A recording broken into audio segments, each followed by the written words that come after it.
ঢাকা বিশ্ববিদ্যালয় কেন্দ্রীয় ছাত্র সংসদ বা ডাকসুকে বলা হয় দেশের দ্বিতীয় সংসদ। ৬ বছর পর হতে যাচ্ছে গণতান্ত্রিক চেতনা আর অধিকার আদায়ের এই ছাত্র সংসদ নির্বাচন। আগামী ৯ সেপ্টেম্বরের এই নির্বাচনকে ঘিরে কর্মচঞ্চল এখন পুরো ক্যাম্পাস। চারপাশে ছড়িয়ে পড়েছে ভোটের আমেজ। সিনেট ভবনে প্রধান নির্বাচন কর্মকর্তার কার্যালয়ে ব্যস্ততার শেষ নেই। এখান থেকেই দেয়া হচ্ছে ডাকসু নির্বাচনের মনোনয়ন ফর্ম। বুধবার ছিল ফর্ম বিতরণের দ্বিতীয় দিন। সকাল থেকেই বেশ কজন ছাত্রনেতা মনোনয়ন ফর্ম সংগ্রহ ও জমা দেন। শিক্ষার্থীদের প্রত্যাশা ভোট হোক অবাধ ও সুষ্ঠু। আমরা যেন ডাকসু নির্বাচনটাকে এবং সঠিকভাবে যেন আমরা করতে পারি, যেন কোনো আগে রাজনৈতিক ফ্যাসিস্ট সরকারের আমলে যেটা হয়েছে তো সেটা যেন না হয়। আমাদের টার্গেট থাকবে যে আমরা সুষ্ঠুভাবে একটা নির্বাচন। আমি মনে করি ঢাকা বিশ্ববিদ্যালয়ের ইতিহাস বাংলাদেশ রাষ্ট্রের সাথে ওতপ্রোতভাবে জড়িত এবং সেই ইতিহাসের মুক্তিযুদ্ধের একটি বড় অংশ। আমি নির্বাচনে যদি জয়লাভ করতে পারি তাহলে ডাকসু কেন্দ্রিক একটি ডিজিটাল আর্কাইভ করার চেষ্টা করব। DUCSU the second parliament of Bangladesh আসন্ন নির্বাচনে সাহিত্য ও সংস্কৃতি সম্পাদক পদে পদপ্রার্থী। আমি নির্বাচন করব কারণ আমি সাহিত্য নিয়ে কাজ করতে চাই। আমি রাজনীতি করব না, আমি সাহিত্য নিয়ে কাজ করব। ওই রাজনীতি করব না, রাজনীতি করব সাহিত্য রাজনীতি। প্রার্থিতা ঘোষণা করছি সদস্য পদে কেন্দ্রীয় সংসদে, এবং আমি মনে করি যে বিশ্ববিদ্যালয় শিক্ষার্থীদের যে সমস্যাটা সেটা একজন সাধারণ শিক্ষার্থী হয়ে বোঝা পসিবল, এবং কোনো প্রকার আর কি রাজনৈতিক পরিচয় থাকলে সেখানে আসলে কোনো প্রকার আর কি যে আপনার বিভিন্ন চাওয়া পাওয়ার ব্যাপারটা থেকে চলে আসে। তো যেহেতু শিক্ষার্থী একমাত্র শিক্ষার্থীর সমস্যা বুঝতে পারে, তাই কোনো প্রকার রাজনৈতিক পরিচয়ের বাইরে আমি মনে করি শিক্ষার্থীরা আমাকে চয়েস করবে আর কি।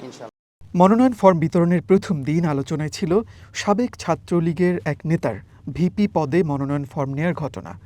জুলিয়াস সিজার তালুকদার নামের ওই প্রার্থীর বিরুদ্ধে শিক্ষার্থী নিপীড়নের অভিযোগও আছে, যার প্রেক্ষিতে ভোটার তালিকা থেকে সিজারের নাম বাতিলের আবেদন জানিয়ে চিঠি পাঠান এসএম হল রিটার্নিং অফিসার। তবে এখনও এই ইস্যুতে সিদ্ধান্ত নেয়নি ডাকসু নির্বাচন কমিশন। প্রধান রিটার্নিং অফিসার জানালেন, ডাকসু একটি নির্দলীয় প্ল্যাটফর্ম। বিশ্ববিদ্যালয়ের বৈধ যে কোনো ভোটার এখানে প্রার্থী হতে পারেন, তবে কারো বিরুদ্ধে আপত্তি আসলে তা নিষ্পত্তি করবে বিশ্ববিদ্যালয় গঠিত বোর্ড। আমরা তো দেখেছি যারা বৈধ ছাত্র তার কোনো দলীয় পরিচয় ফর্ম দেওয়ার সময় আমরা কখনো জিজ্ঞাসাও করব না, জিজ্ঞাসা করার সুযোগও নাই। আমরা দেখতেছি তার আইডি আছে কিনা, সে বৈধ কিনা। সে যেই দলের হোক কিচ্ছু আসা যায় না, সে ফর্ম তুলতে পারবে, ঠিক আছে। সে ভোটার হলে ভোটার তালিকায় তার নাম আছে, সে বৈধ ছাত্র, ভোটার তালিকায় নাম আছে। আর অপরাধী যে তালিকা হলো, নিষিদ্ধ সংগঠন বলেন অথবা জুলাই অভ্যুত্থান বিরোধিতাকারী যারা অপরাধী তালিকায় হলো, সেখানে তার নাম নাই, তার নামে কোনো মামলা নাই, সেরকম একটা আমরা তালিকা অলরেডি পেয়ে গেছি। কিন্তু এই তালিকার মাঝে আমরা অনেককে এখনও ফাইনালি চিহ্নিত করতে পারি নাই বিভিন্ন কারণে।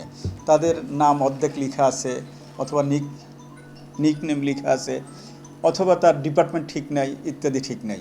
সেজন্য আমরা বলেছি ফাইনাল তালিকা যেদিন প্রকাশ হচ্ছে সেদিন প্রকাশের আগে আমরা একটা বিজ্ঞপ্তি দিয়েছি যে আমাদের কাছে মনে হচ্ছে স্টিল কেউ এখানে থাকতে পারে যারা অপরাধের সাথে জড়িত। প্রথম 2 দিনে ডাকসুর বিভিন্ন পদে প্রতিদ্বন্দ্বিতার জন্য মনোনয়ন ফর্ম সংগ্রহ করেছেন 20 জন।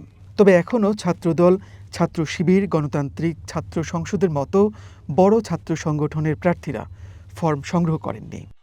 মনির মিল্লাত, ওয়ান নিউজ, ঢাকা।